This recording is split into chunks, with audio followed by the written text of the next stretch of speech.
James, Scott Angeles is here. And Emily? Still can't find her. Call her dad. Whenever something terrible is about to happen, she's usually at her dad's. Sure. Coffee? Xanax? Yes. Great. We're up in 5. Great. This is gonna be... I know. Anything else I can get for you? I can tell my therapist to clear her month. Scott. Good to see you again. James Locke. There is something different about you today. Emily's working a story, so I'm gonna be interviewing That's you. it? You are sober. So Emily's working a story, so I'm gonna interview you today. Happy to trade up. How you been, big guy? Tired. You know, Emily's story's a big one, and I've been up all night, trying to get it out before closing bell.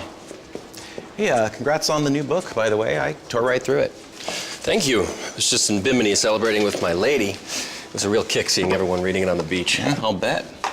You ever been to Bimini? You know, I thought it was a type of coat until just now. All right, everybody, let's settle in. We're on in 30. All right, so we're gonna do this in 2 live segments. I'm gonna start out with some general questions, then get into the book a little bit, and then probably ask a few questions about 10, TGF's latest earnings, 9, okay? Great. 8, 7, 6. Are you ready? 4. Are you? 3.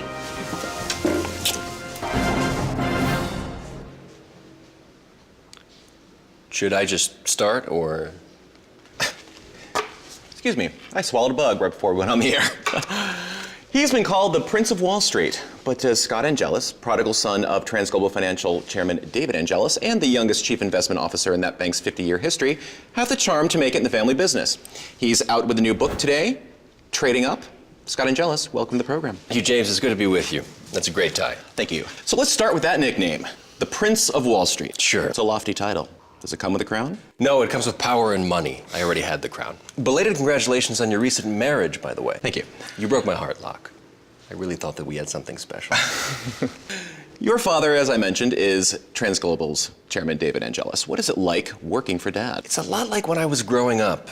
He gives me lots of money to play with, and I try not to disappoint him. How do you respond to critics who say I oversee conflict of interest? approximately $350 billion, approximately 15% of the firm's total assets, and my team and I trade those assets to earn money for the bank. But there are critics who And say I make that... sure that whenever TGF takes a risk that we're protected by me. Not my father, not my grandfather, and not the government, by me. But there are critics who say that working for your father in that capacity is indeed a conflict of I interest. work for the shareholders, not my father. Fair enough. In your book, your advice for the street is to, quote, throughout the playbook, lean into disruption and embrace risk. Now, do you think that is a responsible position to take in a slow economic recovery? Have you ever seen a child take off a Band-Aid? Sure. They're scared, whiny little things, peeling it off so slowly, 1 millimeter at a time. But they're kids, An historically stupid group of people. Grown-ups just rip the Band-Aid off. Get over it and get on with it. Well, I'm glad I'm not your kid. But you wish I were your daddy. So you don't feel any obligation to be more conservative with your bets, given what the country and the economy and millions of Americans have gone through the last 6-7 years? Not at all. Yellen's still making it rain with free money, son. Quantitative easing is the rich man's welfare, so why waste free money on being conservative? Well, that's an interesting spin. So what you're saying is that... I'm saying the public doesn't know what it needs, yet everyone still complains about not having what they think they're entitled to. And do you know why that noise falls on deaf ears from my seat at the table? Because at the end of the day, all the people really want is their 64-ounce soda, a couple of scratch-offs, and a house they can't afford. Did he seriously just say that? Well, that is a very broad, degrading stroke you're painting there. I don't see it as degrading, but that's an interesting observation. When I was 11 years old, James, I was overweight. I didn't have many friends. There was a girl in my class that I really wanted to ask to be my girlfriend, and I thought maybe, just maybe, she would go out with me if I weren't fat. So one day, I asked my father, just a senior VP at the time, if I could go on a diet I'd seen on TV because I really wanted to ask this girl to be my girlfriend. Without looking up from his newspaper, he said, "You can't make a thoroughbred out of a plow horse." You can't make a thoroughbred out of a plow horse. Correct. He said it was a loser's bet. And it was degrading. And he was right.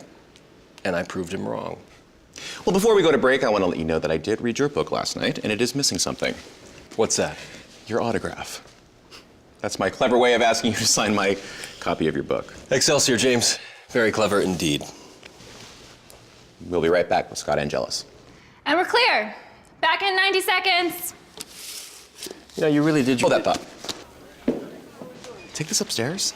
They want me to do this in the next segment, and I really want to do this in the next segment. They have exactly 84 seconds to prove that I'm right, and then I protect it if we're wrong. I'm on it. Thanks. He's back. I missed you. Yeah. Sad story about your dad calling you a fat horse. Oh, Dad loves a good fat horse insult. Listen, Listen, I don't know what the hell you thought that was back there. The kiss and the... James. I know you're not hitting on me. The audience knows you're not hitting on me. And your lady watching this at home is really hoping that you're not hitting on me.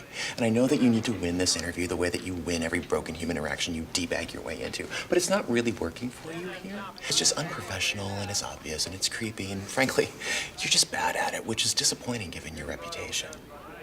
Did you practice that speech in the mirror on your bored husband?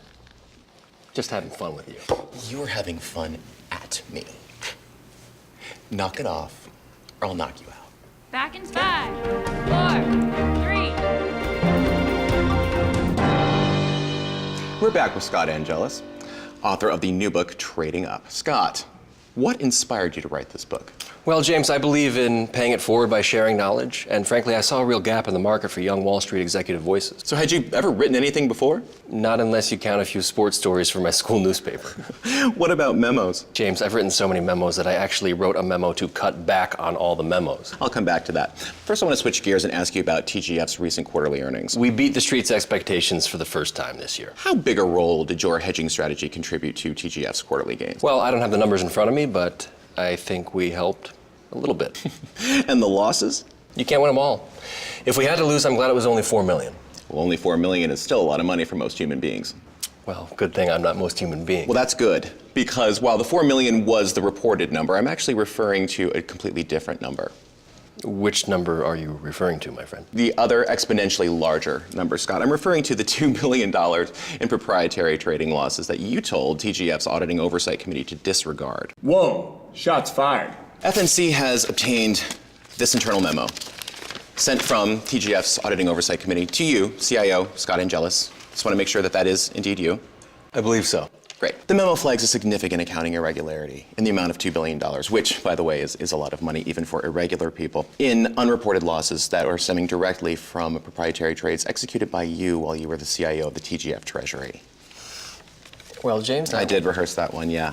And right here you'll see at the top says disregard, clearly written in your handwriting, which we also had analyzed and verified using the sample that you gave us before the break. Okay. So what? He's bluffing. He's not. I'm sorry? I said, so what? As if to imply who cares. As if to suggest nobody.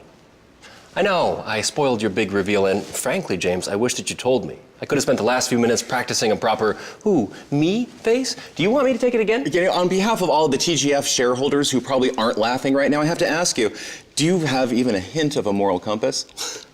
Moral compasses never point in the direction I'm heading. They're figurative tools created to convince people they're poor because they're nice. As obsolete a relic as ticker tape and car phones. So you feel no obligation to be transparent? Anyone who believes the law is actually a meaningful deterrent in 2015 need only look at the number of executives responsible for the greatest financial meltdown in recent history who have not gone to prison, which is every single one of them. That's transparent. Secrets save money, that's a fact, Chief. Well, this is profoundly unsettling. I completely agree. We were having a nice talk about my book. I opened up about my childhood. I liked your tie. And then suddenly it's the Crucible. Scott. Is this about your embarrassing moment at the Folly? It's not about that. Not that I wasn't flattered by your proposition, Scott, sloppy and slurred as it was. Scott, My girlfriend and I had a great You know laugh. what? This is not about me. This is not even really about you. This is actually about the chairman of a major investment bank who is giving his son a pass for losing $2 billion in the company's money and then conspiring to hide it from shareholders. So, you know, it's actually about securities fraud. This is about ratings. This is about page views. This is about ad dollars. This is about the media playing cops and robbers, spinning maybes into conclusions, being first instead of right, just to keep the lights on. Are you familiar with the term, didn't you get the memo? Because I quite literally got the memo. Are you sure? I'm sure. You said that the memo had been verified, not the handwritten note, the memo. Now, did you verify this memo personally, or did you just take Emily Harris's word for it when she handed it to you and asked you to handle this interview in her place? Twitter's blowing up right now. Oh, I'm sorry. I thought you were interviewing me now. Well, I'm asking because it looks like a memo that I wrote, and I left on the desk in my bedroom. knowing Emily would see it and suspecting that she would use it if she did. Scott, you cannot be If serious. I were a betting man, which I suppose I am in a finance for dummies kind of way, I would offer you $1 million of my own money right now to short my bet and to prove that I'm wrong.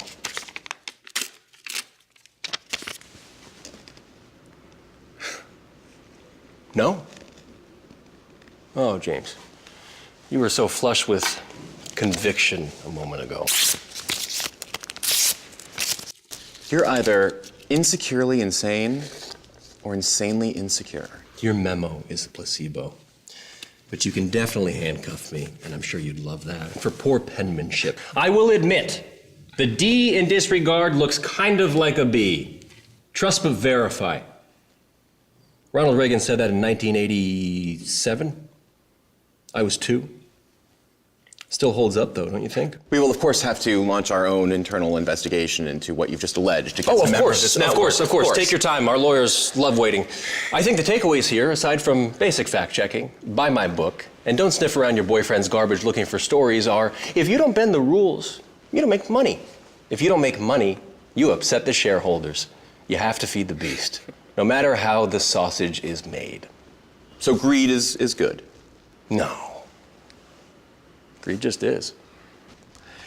We're going to have to end it there. I would like to thank my guest, Scott Angelus, for being on the program and enlightening us with his candid and unsettling insights. Lively conversation, to say the least. If you missed any portion of this interview, you can stream it from our website or on our YouTube channel. I am James Locke, in for Emily Harris. Midday Rally starts right now.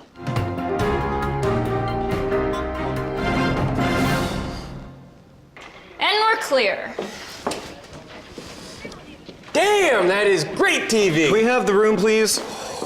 You did your job. I would have given you more rope. You needed it to hang yourself.